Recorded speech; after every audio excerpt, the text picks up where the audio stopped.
Mike Sports Vibes. Thank you for vibing with me. How's everybody doing today? We got to talk about this football world, all the Minnesota Viking fans all around the world. Please answer the question and leave in the comments below. And the question is this: what went wrong with the Minnesota Vikings in 2025?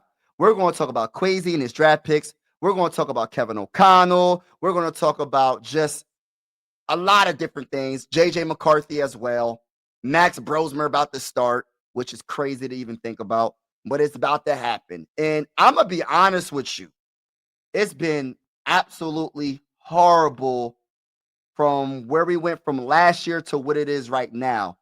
Like, how do we go from a 14-win season to a team that can't even sniff the playoffs right now unless we win out, which I ain't put. Listen, I just want to see better improvement. That's all. That's all I want to see. I want to see some progression in the right way.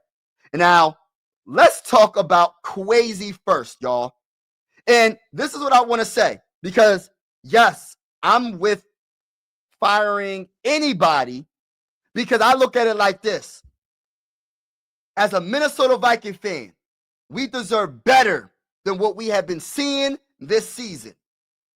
From the GM to the coaching staff, everybody could be fired or should be fired after what we've seen this season. Because at the end of the day, we trying to win a Super Bowl. We trying to get to the playoffs.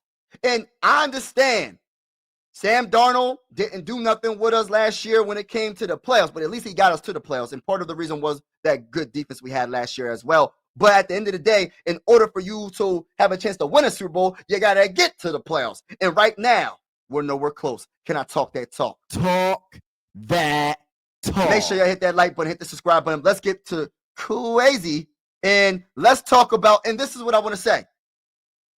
Kwesi didn't do the best with some of his draft picks. I will 100 agree with all the people that have that same opinion.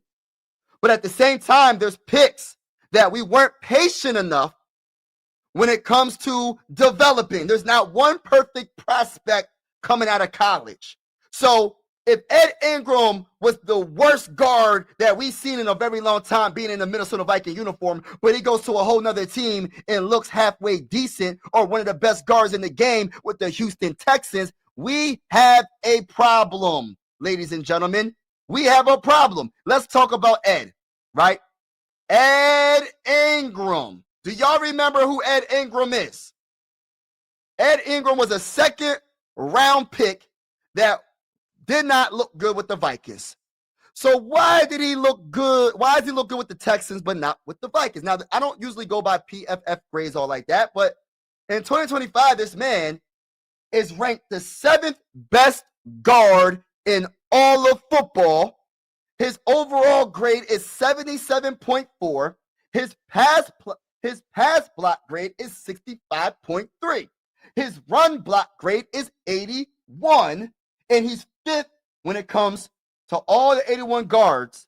He's 5th when it comes to run block grade. And he's 30th when it comes to pass blocking grade. And that, my whole point is this, though, y'all. 6'3", 307 pounds, 26 years old, is playing very good. So that's just one pick, though, y'all. I'm even going to talk about Garrett Bradbury, and I'm not going to put them all on the screen, y'all. I'm not going to do all that. But what I will say is this. My point is this. If he's drafting these players and KOC and the coaching staff ain't developing the players, whose fault is it, really? Yes, part of it is Kwesi, because you got to know your coaching staff and what they can do and what they can do and what they can't do. But at the same time, it's everybody's fault. That's how I look at it, right? Now, let's go to Garrett Bradbury. He must be doing pretty good with the Patriots. I'm not sure how many games he played this year, but I feel like he probably played every game. But listen, the Patriots are one of the best teams in the dang on game, and we know how Garrett Bradbury was with the Vikings. Why does it look like this year he's playing decent? Not the best. I ain't going to sit here and lie, because out of 38 centers, he's 29th, 58.6 overall grade for PFFF, according to PFFF, and pass block grade is 59.5, which is 22nd out of 38 centers, and run block grade is 55.9, and this is with the New England Patriots. He's 30 years old, 6'3", 300 pounds. But my whole point is, why are these players playing decent with other teams, but not with us? And then when you go down the list, when it comes to crazy in the draft picks, like Lewis Seen, okay, you messed up. Kyle Hamilton, what was you doing, bro? What was you doing? Andrew Booth Jr., Brian Asamoah, Caleb Evans was a good pick, but you let him go. Why did you let him go? And you re-signed Byron Murphy. That was a bad idea. Mekhi Blackman is another one, which I'm kind of like, bro, why did you do that, bro? Why did you let Mekhi Blackman go after, like, I think he had a decent rookie season. Then he tore his ACL in training camp or OTAs, wherever it was. He messed his knee up or whatever, right? He was out for the season. And then the start of this season, you let him go, and he's playing decently. He's playing pretty good with the coach. So it's like, what are we doing? Like, why are you letting players go? And why does it seem like the dudes that are solid for us, they are not the best for us, but they're good for other teams? Like, I'm confused on all of that. So, yes, a lot of this is Crazy's fault, but some of it's not all his fault. You know what I mean? Some of it's not his fault. He did draft Jaquelin Roy, Dwayne McBride. I forgot about Dwayne McBride. Of course, J.J. McCarthy, Dallas Turner, Donovan Jackson. I love the Donovan Jackson pick.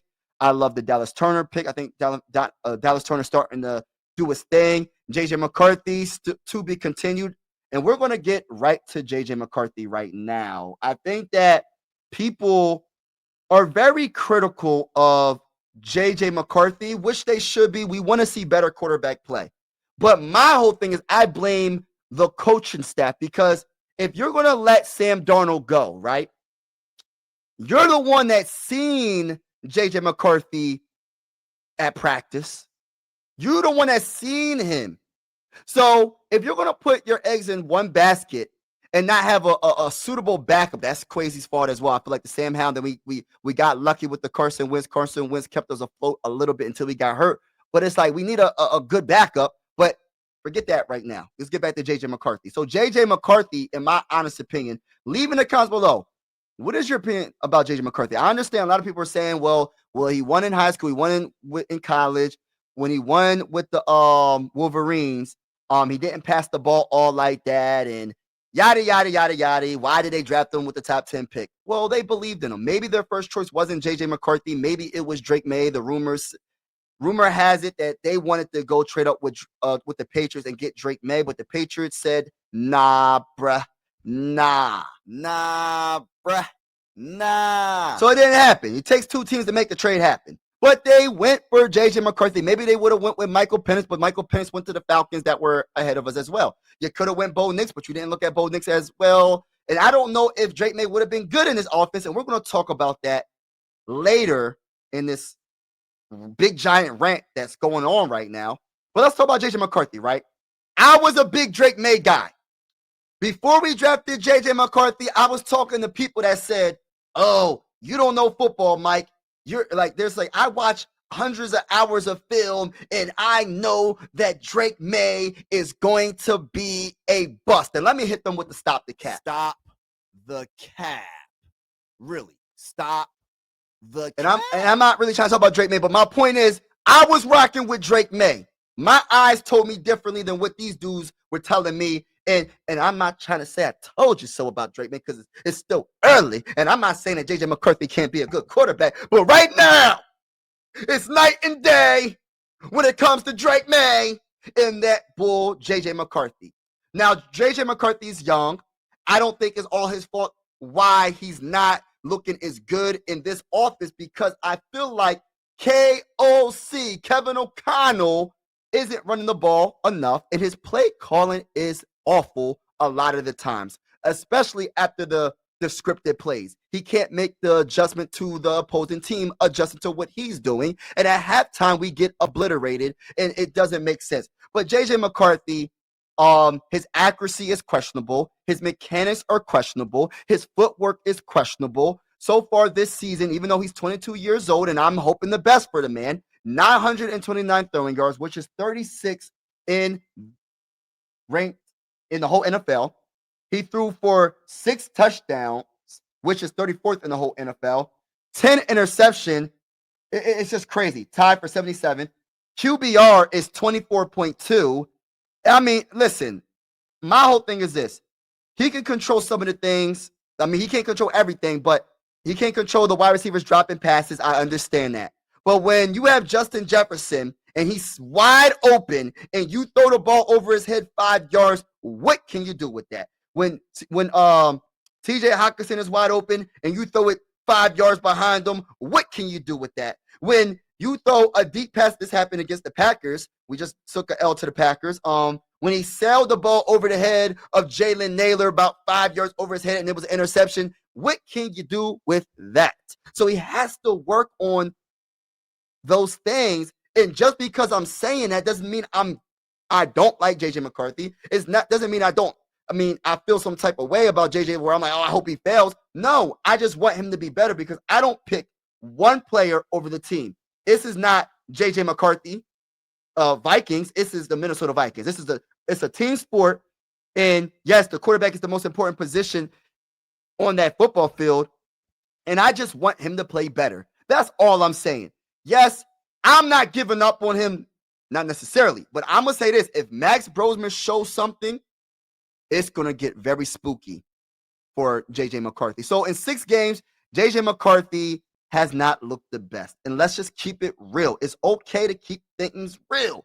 He does have 23 carries for 120 yards, 5.2 a carry, 2 touchdowns, and he fumbled 3 times but didn't lose any of the fumbles. So I just want the best for the team. I want what's best for JJ McCarthy. But at the end of the day, when you have Justin Jefferson just pouting on the field or just looking like he's not interested, and you got people around the NFL world that doesn't watch every game like you and I, when it comes to the Viking games, are saying that Justin Jefferson is washed. It's not because Justin Jefferson is washed. It's because of the fact that the ball's not getting to him accurately. Yes, he did drop a couple of passes. I agree.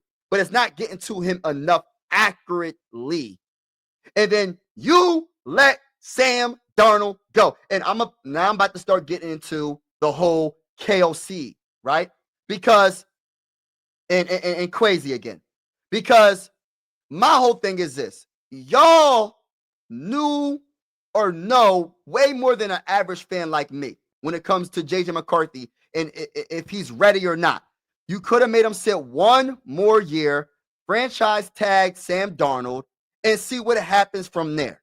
Either you're going to sign Sam to an extension and go from there, or you might end up trading JJ McCarthy, or you're going to let Sam Darnold go after the second season after franchising tagging him and see what you got in JJ McCarthy. Just to see what you got. You never know. But let him sit for a couple of years might have been the best thing for him. Hindsight is 2020. We can't go backwards, but it's looking bad when you let Daniel Jones go, let him go, and he's looking good with the Colts, and you let Sam Darnold go, and he's looking amazing with the Seattle Seahawks. Now, everybody that's in the building, if you're still in the building, make sure you hit the like button, hit the subscribe button. This is one big rant, Mike Sports Vibes big rant, and I am frustrated as a Viking fan because we deserve better, ladies and gentlemen. We deserve better. You know what I'm saying? You know what I'm saying? You know what I'm saying? Now, let me talk about KOC. And I understand KOC has a good regular season record. And yes, having a good regular season record can probably get you into the playoffs. But are you going to win in the playoffs? Right now, KOC is 0-2 in the playoffs. We can't, he gets out coached in the playoffs. And I know his regular season record, I think, is 37-23 right now. But my point is this. We're not trying to just have regular season awards. The Minnesota Vikings, if I'm correct, or correct me in the comments if I'm not correct, had the most wins in NFL history without a Super Bowl win. And we're not caring about regular season awards anymore. This is why I don't put the stamp on KOC as a good/great coach until I see him do it when it counts the most.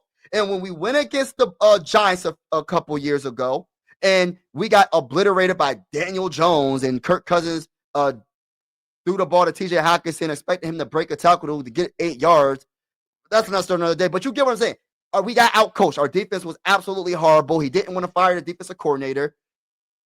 My whole thing, and then we lost to the Rams, and we got absolutely dominated in the first half. We improved in the second half, but it was a little bit too late because our offense couldn't score the dang on football. The defense let them down as well against the Rams in the first half, but then the defense shut them down in the second half. But it was a little too late because Kevin O'Connell and this offense gets stagnant way too often than not. And I'm tired of hearing the quarterback whisper. Yes, I agree.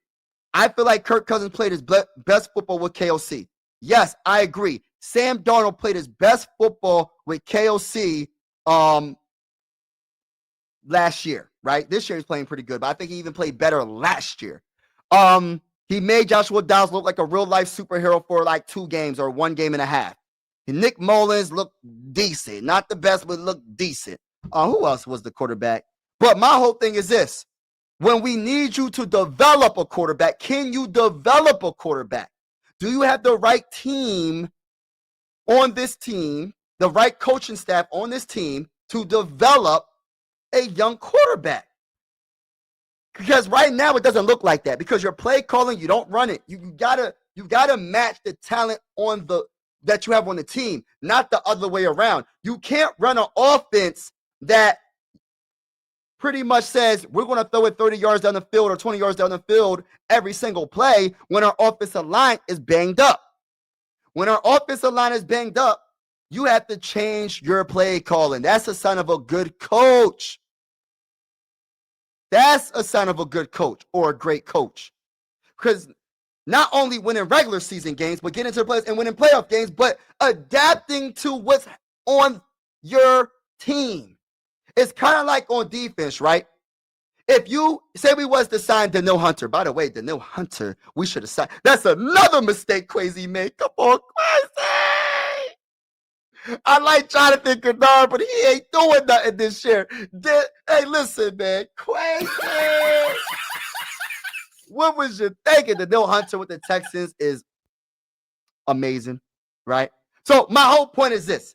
A good coach will adapt to what the talent you have on that football field or on the team. If you had Danielle Hunter and he's more of he's better in a 4-3 defense than a 3-4 defense, then you need to make sure you have a 4-3 defense, my brother. That's what we have to do. And as the head coach, you the boss. So you gotta be like, yo, hey, Brian Flores, respectfully, but we not running this 3-4 defense. We're going to make sure we keep Danielle Hunter. Talk to Quasi to try to keep Danielle Hunter. I know hindsight is 2020. Jonathan Kennard had a good season. The same year we let Danielle Hunter go. But dang, bro, like we don't have that force like a Myles Garrett or Aiden Hutchinson or a Michael Parsons that's an edge rusher that can wreck a game. Not saying that we don't have good players. I love Andrew Van Ginkel. I love Blake Cashman, but we don't have that type of pass rusher, bro, that's constantly getting double teamed, that's constantly just jacking up an opposing team's offensive line. We don't have that. So that's why we have to blitz so much. And then that leaves our zone in the middle of the field always open. You get a throw. You get a throw. You get a catch. It's always, when it'll be 3rd and 15, and somehow, some way, the middle of the zone is open. And that's another problem that I have with the defensive overall team. But yeah, everybody's going to be held accountable, from Brian Flores, the special teams coach, Kevin O'Connell, Quasi. Everybody needs to be held accountable for the mess that I've been seeing. But yeah, KOC. And when I talk about Kevin O'Connell, people be like, oh, why are you hating on Kevin O'Connell? I'm not hating on Kevin O'Connell. I'm keeping it real about Kevin O'Connell. Listen, you can agree to disagree with what I'm saying. I'm not saying the man's a bad guy, but I want to win a Super Bowl. And I feel like you want to win a Super Bowl. And what we got going on right now, there's too many mistakes when it comes to developing players, drafting players, play calling, in-game adjustments, making my court. I feel like, getting back to chaos, I'm all over the place because I'm in a big rant right now, and I'm a passionate Minnesota Viking fan that just wants to win. I feel like the biggest issue with the offense is not J.J. McCarthy. The biggest issue with the offense is Kevin O'Connell and his play calling. Now, I might be wrong if Max Brosmer can get in the game and show some things. I know he's an undrafted free agent. We'll see if he can be the next Kurt Warner. We'll see. Yachty. We'll see. But my whole thing is this. We have to see improvements. Do I have confidence in Kwesi in this draft class in 2026, what he's going to do? I'm going to be honest with you. I'm iffy with that, to be honest with you. Do I have confidence in Kevin O'Connell developing our young quarterbacks that we have on this roster in J.J. McCarthy and potentially Max Brosmer? I'm iffy with that. I shouldn't be iffy with that as a fan of the Minnesota Vikings, as a supporter of the Minnesota Vikings. I've been rocking with the Vikings since the Dante Culpepper, Randy Moss days. I've been rocking with the Vikings for a long time, and this is just terrible what I'm seeing right now. And I feel like Viking fans, it's okay to hold this team accountable and to talk that talk about it. I'm not saying J.J. McCarthy's a bust, but how much longer we give him this year, next year? What if Justin Jefferson asks for a trade? What are we going to do? I'm just saying, like, we don't want that. That's all I'm saying. We don't want that. If he's the guy, I'll be happy. But I'll tell you one thing. It's not looking good right now. And that's all I got to say, man. Please leave in the comments below. Let me know how y'all feel. I know I just went on a big rant. What is going on? What is wrong with the Vikings in 2025? Y'all leave in the comments below. And make sure you hit that like button, hit the subscribe button if you haven't already. We are going live for absolutely every single Minnesota Viking game with the scoreboard and everything. I'm just a passionate Viking fan that wants the best for this team. And right now, it's just, I'm going to be honest with you, it's brutal watching this. It's honestly terrible watching this offense play. And we have an offensive-minded head coach, and the identity of the team is defense. Our defense is way more consistent than our offense, and I feel like that's a problem. If we have a defensive-minded head coach, I will expect our defense to be better than our offense, or the identity will be the defense, not the other way around. We got to figure something out and fast. Because what I am nervous about, J.J. McCarthy, I'm hoping his confidence is up. I hope his confidence is up because what I'm hearing on social media right now, people ain't feeling that, man. You got ESPN, you got all the big timers on social media talking about J.J. McCarthy. I hope that he's not listening to social media. And J.J. McCarthy, this is a message to you, bro. I got your back, bro. I got your back. A lot of Vikings fans got your back. But you have to improve, bro. You have to improve. And we'll see what happens with Max Brosmer. I got his back as well. Shout out to everybody that's in the building. Remember, let's go, baby.